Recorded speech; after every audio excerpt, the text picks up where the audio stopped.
Bonjour, je me présente, je m'appelle Mathis Noblet, je suis en stage découverte au service communication de la ville de Bourbourg.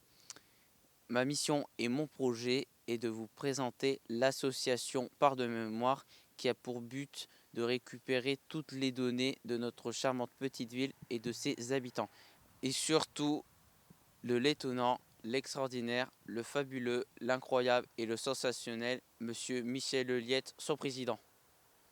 Oui, donc association Part de Mémoire, qui fut créée le 17 juillet 2013. Donc elle a été créée ce jour-là par 6 personnes, hein, Daniel Carlier, Emmanuel Violier, Philippe Dumont, Maurice Leliette, Léo et puis Louis Durier, plus moi bien sûr. Je fus élu président, vice-président Emmanuel Violier. Au niveau du trésorier, donc on avait Philippe Dumont. Trésorier adjoint Maurice Leliette. Pour ce qui était du secrétariat, Daniel Carlier, et secrétaire adjoint Louis Durier. Alors comment t'es venue l'idée en fait de créer cette association et pourquoi en fait?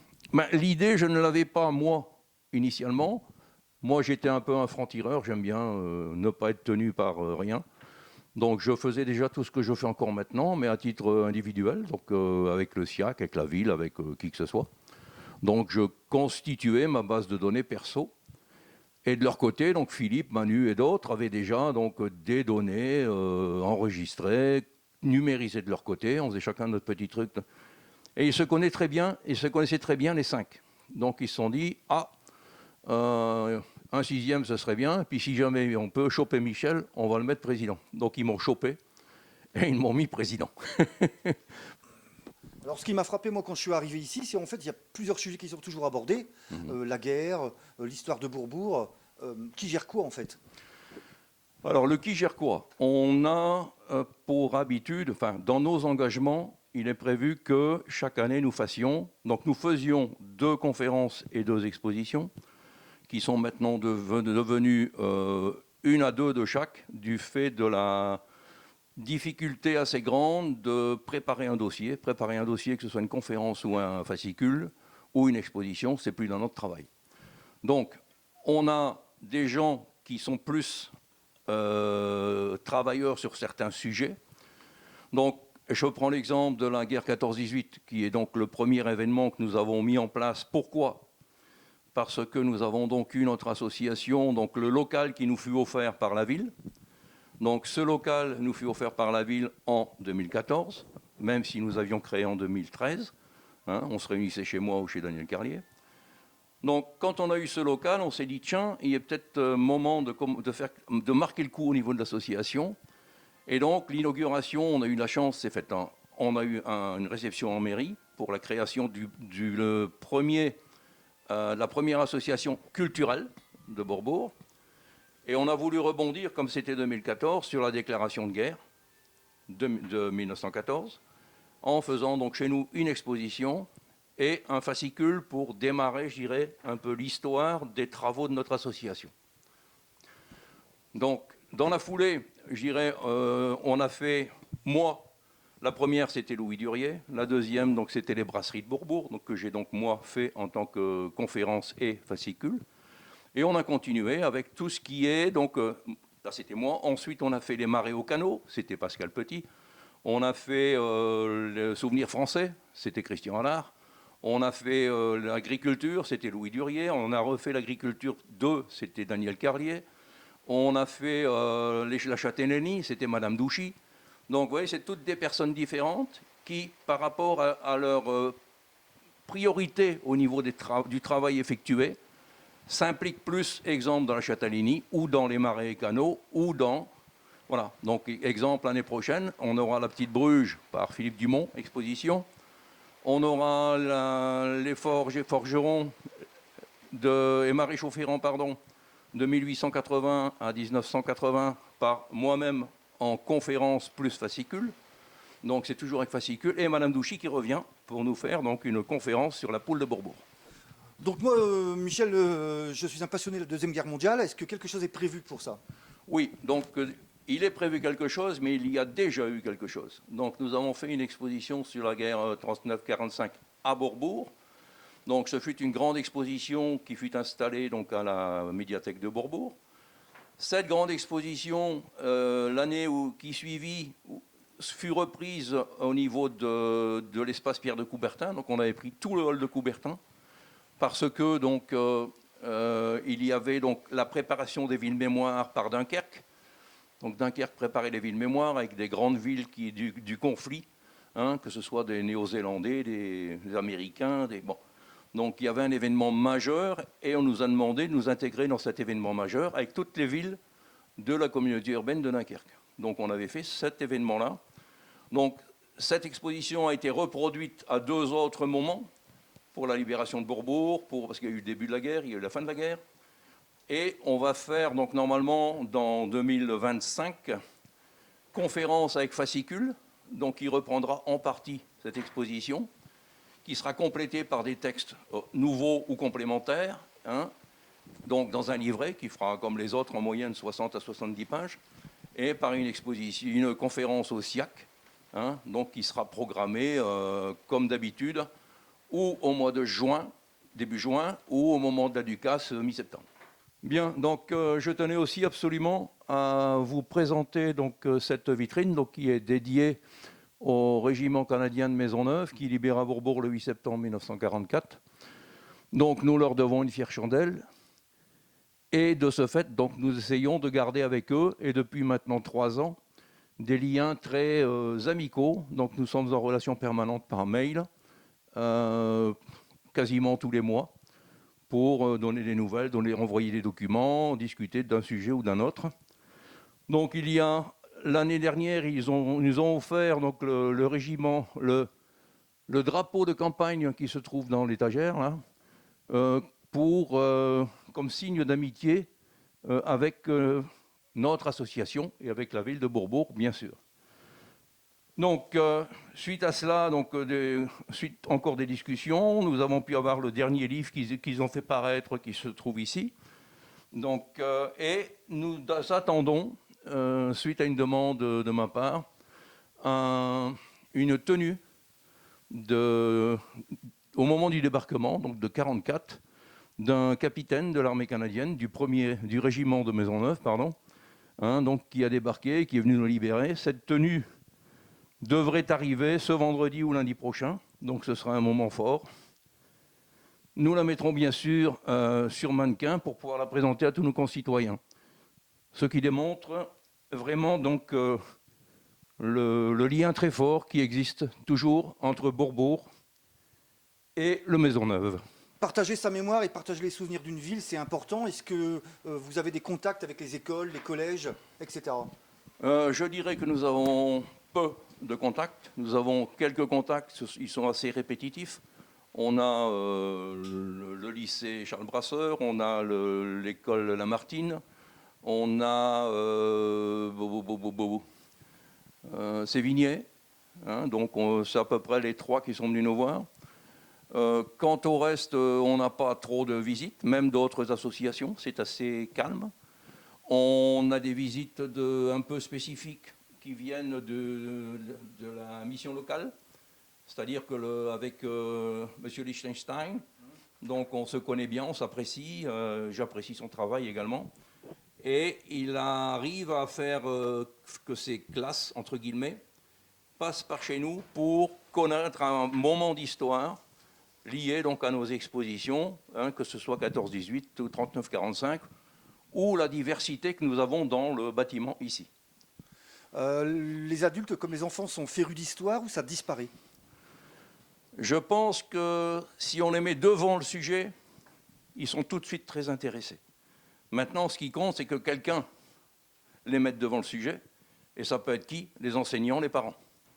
Donc je crois qu'on est sur Facebook, on a ouvert un groupe par de mémoire Facebook, donc tout le monde peut s'inscrire, hein, pour y retrouver des événements festifs, difficiles, notre folklore, nos amis, des événements majeurs, des événements tout simples, mais qui vont vous faire passer un bon moment, des échanges de photos, dans le sens de dire moi, mon père, en ce temps-là, boum, ou de la culture, ou de l'agriculture, ou de l'industrie, ou de la vie commune de Bourbourg, ou de nos commerçants.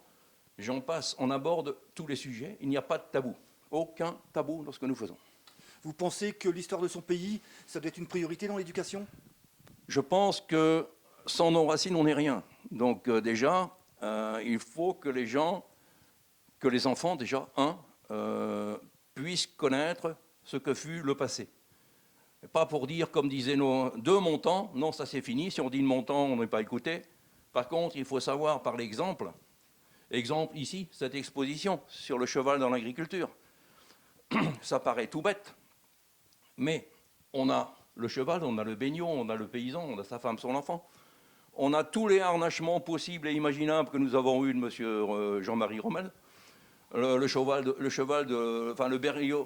baignon de Léon Duban, le moulin à mouture qui se trouve derrière de Guy Bollard, j'en passe, et d'autres. Hein, quand vous voyez tout ce qui est autour de nous, les semoirs, la fourche à betterave, et autres, ça permet de montrer aux enfants qu'il n'y a pas que les tracteurs actuels, que les grosses charrues actuelles à 8 socs, 10 socs.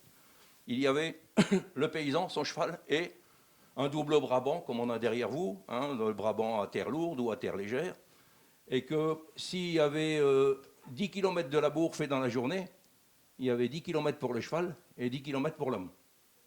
Donc, ceux qui savent ce qu'est de marcher dans la terre labourée, et si c'est de la terre labourée quand il pleut ou que le terrain est gras, peuvent se rendre un peu compte des efforts que devaient donner nos anciens, on ne va pas dire nos ancêtres, parce qu'il y a une génération ou deux, c'était encore tout à fait ça, de ce que c'était que le travail.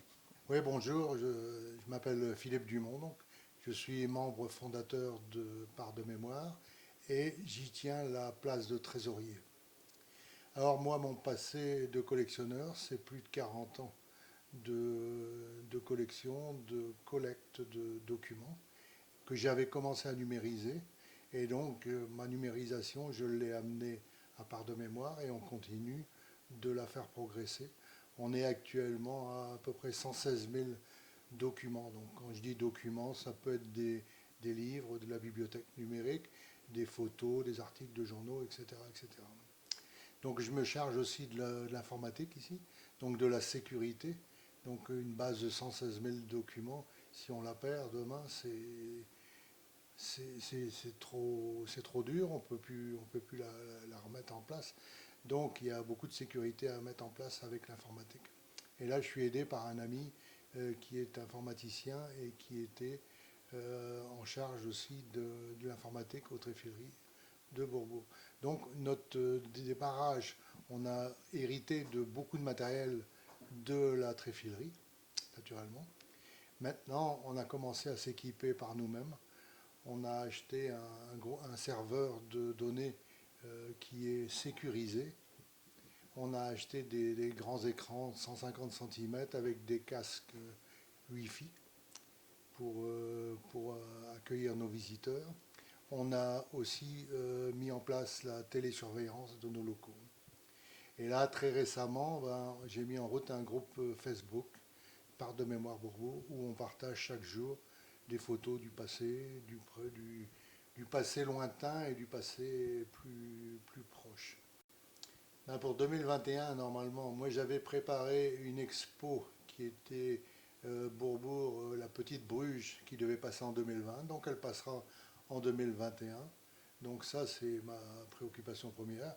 Et mon autre préoccupation et occupation, c'est d'alimenter chaque jour Facebook. Donc on veut présenter des photos, mais on ne veut pas présenter n'importe quelle photo. On veut que ce soit un peu constructif, donc on recherche les noms, on donne des détails du passé, donc il faut être le plus précis possible. Il faut répondre aussi aux questions de nos abonnés. Voilà. Le mot de la fin, Michel, pour inciter les bourbourgeois, les gens environnants à venir visiter ton exposition, à venir discuter avec vous. C'est simple, nous avons donc une permanence tous les mercredis après-midi de 14h à 17h, donc la porte est ouverte. C'est un lieu ouvert, d'abord il ne nous appartient pas, ce lieu appartient à tous nos concitoyens et à tous les gens de la Flandre en général. Il y a une porte qui est toujours ouverte, il y a une sonnette mais il ne faut surtout pas s'en servir, on ouvre la porte, on pousse, On se dit bonjour et on commence. Voilà, donc on se met à discuter. Quiconque peut passer le mercredi après-midi. Bon, pour l'instant, il faut faire attention. Avec le Covid, on ne peut pas être à 50 dans le local. Donc, si on veut passer, on prévient. On peut aller sur la page Facebook de l'association Part de Mémoire. Bon, on peut nous y retrouver facilement. Comment dire encore ? S'il y a éventuellement des personnes qui sont assez loin et qui voudraient nous voir, on peut toujours, avec le mail de l'association, donc c'est tout collé partdemémoire@gmail.com, on peut très bien émettre un souhait et la réponse sera faite dans la journée. Nous n'aimons pas que les dossiers traînent, donc toute question mérite réponse au plus tôt. Pendant que nous sommes là, que la deuxième étape, bien sûr, ce sera d'aller à l'écomusée. Tout à fait, c'est ça. Donc, dire que cet écomusée, on l'a récupéré en 2017-18, je dirais dans un état mauvais, mais je ne vais pas m'étendre là-dessus. Depuis, donc, la ville a repris la gestion de la prison, ce qui fut une page positive. Nous avons, nous, demandé la gestion de l'écomusée parce que ça méritait d'être revu et corrigé. On nous l'a donné, merci beaucoup. Et depuis, donc, nous avons des gens qui ont travaillé d'une façon acharnée. Ils revenaient tous les mercredis soirs, noirs comme des charbonniers, mais heureux de ce qu'ils avaient fait. Donc, pour ne pas les citer, Manuel Violier et Bruno Samier, donc, qui nous ont remis à neuf une grande partie de tout ce qu'il y avait là-bas, parce qu'il y avait beaucoup de choses qui étaient abîmées, cassées, percées, j'en passe. Des mauvais adjectifs négatifs, on pourra en mettre beaucoup trop. Donc, une remise à neuf a été faite, une revue de l'espace, une redistribution donc, de tout ce que l'écomusée possédait. Et grâce à nos collectes qui sont toujours fructueuses, nous apportons maintenant à l'écomusée des éléments supplémentaires qui permettront de faire une rotation permanente de sujets afin que les gens qui viennent 2 fois ou 3 fois en suivant ne se retrouvent pas devant les mêmes sujets à chaque fois. Voilà, donner de la vie, donner de l'intérêt, faire que les gens qui passent soient intéressés, en parlent et bien sûr que la fête continue.